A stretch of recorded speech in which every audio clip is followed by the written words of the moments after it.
மறுபடியும் நம்ம கொண்டு வர முடியாது. அந்த காலத்துக்கு தான் நம்ம என்ன சொல்றோம், இறந்த காலம். உதாரணத்துக்கு காலையில் நான் உணவு சாப்பிட்டேன், காலையில் நான் உணவு உண்டேன். மறுபடியும் அதை சாப்பிட முடியுமா, சாப்பிட்டு இருக்க முடியுமா? முடியாது இல்லையா? உங்களுக்கு உணவு, அதாவது உணவு சாப்பிட்ற பொருள் பிடிக்கலையா, அதனால தான் உங்களுக்கு நான் சொன்னேன். அப்ப காலையில் உணவு உண்டேன் அப்படின்னும் போது அது முடிவடைந்த செயல், அது இறந்த காலம். நேற்று கடைக்கு சென்றேன் அப்படிங்கிறது என்ன காலம்? இறந்த காலம். நேற்று அப்படின்னு சொல்லிட்டாவே என்னது? இறந்த காலம். சென்றேன் அது இறந்த காலம். ஒரு செயல் நடைபெற்று முடிந்துவிடும், அந்த செயல் மறுபடியும் நம்ம செய்ய முடியாது, முடிவடை முடியாது. அதை நம்ம இறந்த காலம் அப்படின்னு சொல்றோம். இப்ப நம்ம இறந்த காலத்துக்கு சின்னதா ஒரு 2 வார்த்தையில நம்ம வாக்கியம் எழுதிக்கொள்ளலாம். சரிங்களா?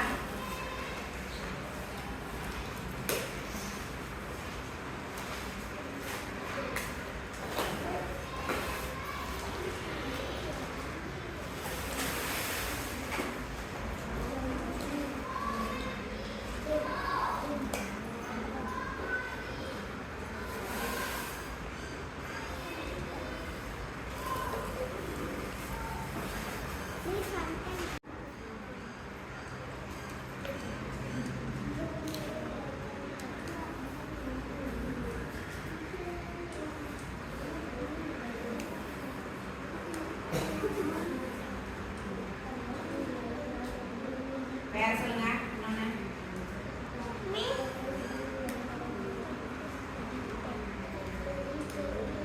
நான் உண்டேன், அப்புறம் நான் எழுதினேன். எழுதுனேன்.